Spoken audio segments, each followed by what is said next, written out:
Do you want to know the 4 important steps to develop architectural concepts? This is me, Sankash Narvekar, and in this video, we're going to be looking into the 4 steps on how you can come up with architectural concepts. So let's just dive into this. So the first step is that you need to have a solution mindset, because you know what? Architectural concepts are nothing but solutions focused towards solving the problems of your users, the users of the design. And you need to solve their problems with the architectural designs that you create. Okay, now these problems could be any problems, and you could solve it with multiple factors. Okay, multiple factors based upon your learnings, your experiences with spaces, and whatever is it that you observe. Okay, and everyone's observations are completely different. There are 16 personalities in the world. Okay, that means every person that you have, like if you have 80 people in your studio, or if you have 40 people in your studio, there might be different personalities, and based upon these personalities of all of these people come out different solutions. Okay, you give one design to a particular person, to a particular class of, let's say, 40 to 80 people, and everyone comes out with a different design. That is because everyone has different personalities.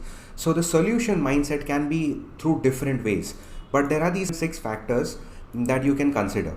Okay, so let's look out for them one by one. So the first thing is form. Okay, like can you create a particular form that solves a problem?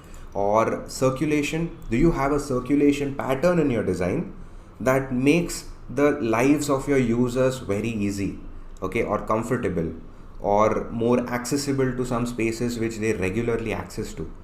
Okay, then there's user experience. Now, a design can be done by anyone. Okay, like anyone can just buy in the materials and just put in something on for the design, but the user experience is important. Now, for example, if you're building, let's say a big 5-star hotel, a grand hotel, okay, now you need to take care about the user experience. Like when a user comes to the hotel, what is the experience that he or she is getting? Okay, like do they have a grandeur experience? Like you give a big entrance, okay, so that a welcoming part for the people who are entering. Okay, and do they actually feel that that grandiorness of the hotel?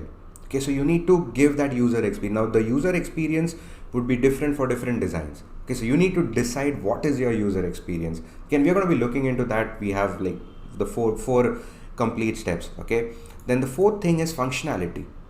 So if you're designing something which is corely based on functionality, like let's say a hospital or a factory. Okay, now in a hospital, the functionality needs to be taken into account. Let's say you're doing an operation. Now from the OT, if there's some serious issues, you need to go to the ICU. The spaces are something that needs to be placed really very connected to each other. Okay, so the functionality, it happens better. Okay, so do you have some topic which requires a good functionality? Okay, then sustainability. Okay, this is something which needs to be there in every design. All right, so you can have multiple factors, but these are some of the examples which I'm giving you. All right, so you can use them. Then you have feasibility. Okay, what are the materials that are using that can make your structure feasible? Or is there any component that you're giving to your structure to makes it energy efficient? Okay, energy efficient comes under sustainability. So there are multiple points which even come under these points, but these are like some of the major points that you can take into account. All right, so a solution mindset is the most important thing that you need. Okay, that is the first thing. You need to go with a solution mindset that creates solutions. Then the second point is to know the problems. Now, you know what? I've told you about coming up with solutions, but how do you come up with solutions unless you know the problems? Okay, so you need to know the problems of your topic. Only then you can come up with solutions. Now, for the problems, there are these 3 kind of problems that you need to know. Okay, so the first problem is the problem that is faced by the users of your design. Now, depending upon your topic, there would be different kinds of users. Now, let's say that, let's take the example of a hospital only. Okay, now in a hospital, there are different stakeholders. Okay, stakeholders are nothing but users. Now, there are patients, there are doctors, there are support staff, there's security, there's nurses. Okay, different kinds of users. And each and every user faces different problems. So what you can do is, whatever your topic is, okay, just go to that user, just try to converse with them. And it's very much easy right now. What you could do is just create a Google form, and you can just spread it out to your users. Okay, you could spread it out to people who fall in the category of that stakeholder, and you could actually get a lot of feedback. And now, based upon the feedback, you come to know what are the problems. All right, now just like users, there are different there is a problem of the site. Okay, now your site can have different problems. Now your site could be on a forest, it could be on a deserted land, it could be on a marshy land, or it could be just on a normal plain land with some elements on the site. Okay, so depending upon the site that you have got, okay, there might be different problems. It could be a really good rectangular site, or it could be like very much angular site. Yeah, so there might be different problems based upon the site. So you need to do a detailed site study. You have to know in order to know the problems of the site. Then the third problem is the problem of the context. Now there's one of my mentor, Blair Singer. He says the context is more important than the content. Okay, and this falls really well for even architectural designs. The context is very much important. Now, depending upon the context, now let's say there might be a security problem in the area that you have your site in the context that you have your site, or there might be different kind of social culture over there. Okay, depending upon the social status, the people who live there, or there might be a problem of traffic, okay, or maybe noise problems, different kinds of problems that you can face depending upon the context. Okay, or there might be political issues that prevail in that area. Okay, so depending upon those issues, the colors that you give, okay, or the design that you create, or the language of your design, everything depends upon that. Okay, so the context is also very important. So these are the three problems that you can come up with. Okay, and once you get the problems, you can go with these kind of solutions. All right, you can like try and test out different solutions. But even though you know the problems, there like you might know the site problems. Okay, like you can observe the site, do a site analysis, and you could know those problems. But there are some other different problems that you might not even know. Okay, so the third point is to have knowledge, because how do you know the problems? Yeah, now let's take an example over here. Okay, let's see that there's some person who you are very much connected to. Okay, someone close to you. So how do you know that there is a problem with that person at any point of time? How do you know that there's a problem? Whenever you converse with that person, there is a behavioral pattern between both of you. Okay, because you've conversed with them for a long time, because they're close to you.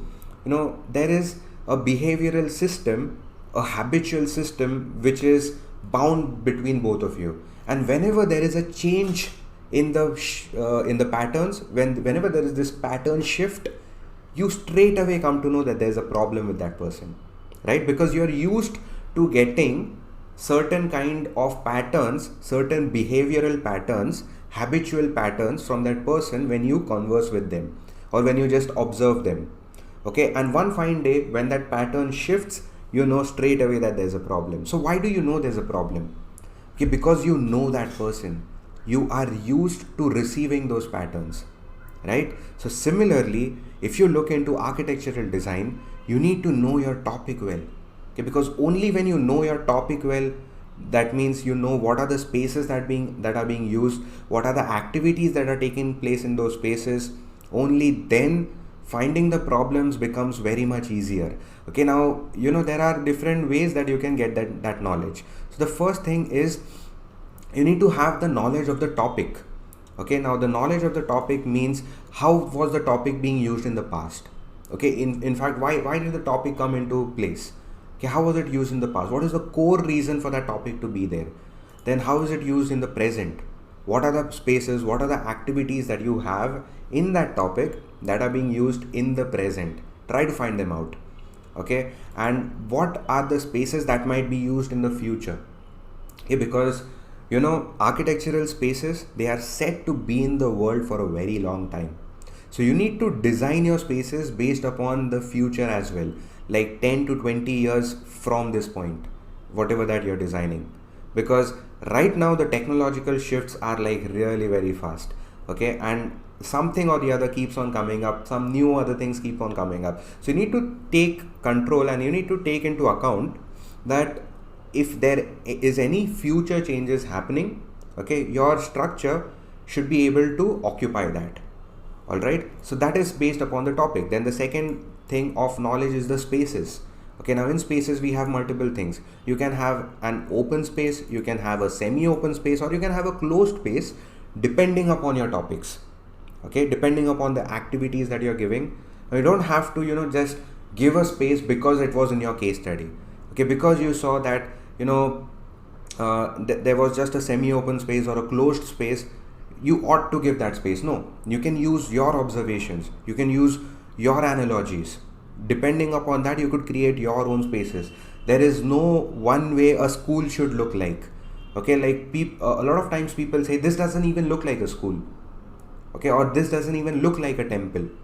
So look like this structure. No, that is not what you can say is an architectural thing. It should look like the solutions that you're giving.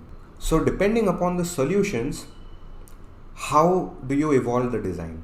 Okay, so that is the thing. And the third point is users.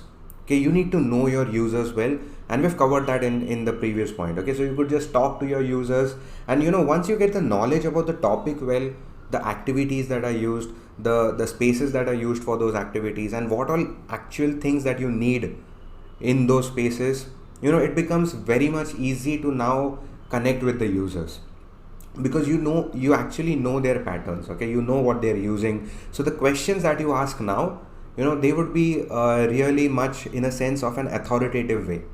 All right, so the third thing is knowledge, and now let's just combine all of this. Okay, now the fourth pattern is this formula which I call K plus P is equal to S. Okay, which is knowledge plus problems is equal to solutions. Okay, so the solution, you need to go with the solution mindset, but when you can get the solution is when you know the problems. When do you know the problems? It is when you know the topic, you have knowledge of the topic, the users and everything of the spaces.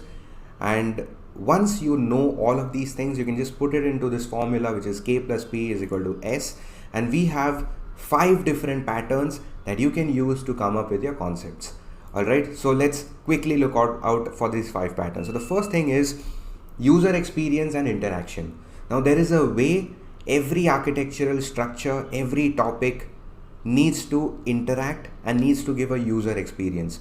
Now for let's say a central jail, okay, for a prison, there is a different kind of an interaction. Okay, a kind of a gloomy interaction, a dark interaction, that kind of a thing. But if you want to design a hotel, a luxurious space, there is a different kind of an interaction. Okay, you just go to those spaces to unwind yourself and to feel calmness, to just relax. Okay, so you need a different kind of interaction for that. So what is your user experience that you want to shape in your structure? That is the first point, and you can only come out with this once you know all of these 3 points. Okay, then the second point is evolved brief. Now in every school or to every architect, everyone gets the same brief. Hey, let's say you have a class of 80 people, everyone gets the same brief. But how do you evolve that brief? How do you use that brief? That determines how good is your design. Okay, and that determines the originality of your design. Okay, because it is your design based upon your values and your analogies. So is there any new addition to the brief that you're doing? Okay, just look at that based upon the problems and the solution mindset that you have taken into account. Then the third point is environmental response. Okay, like, do you want your structures to be focused in your context, or do you want to merge them with the site? Okay, that is one part. And even the site responses. Okay, so how is the design that you have made? It is responding to the site. Now, what are the kind of foundation that is required for your structure to stay erect on that site, depending upon the soil type? Okay, depending upon the geological factors, the vegetation, and all the multiple factors which are required for the site. Okay, so the third point is the environmental response. Okay, and the fourth point is the social and political benefits. Now, as I said, architecture structures are said to be in this world for a very long time. So, is there any social or political benefit that you're offering in your structure? Yeah, so you could think about that. Okay, and the fifth point that we have is the functionality.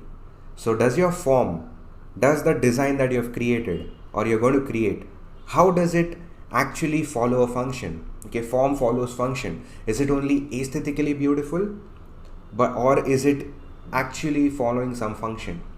So these are the 5 points that you can go across, but before that, the 3 points, the K plus P is equal to S, that needs to be done. All right, so these are the 4 steps, 4 important steps you need to go through and come up with amazing architectural concepts. So if you like this video, please subscribe to my channel so that you don't miss any other future informative videos from me, and let's meet on to a next video. Until then, bye bye and take care.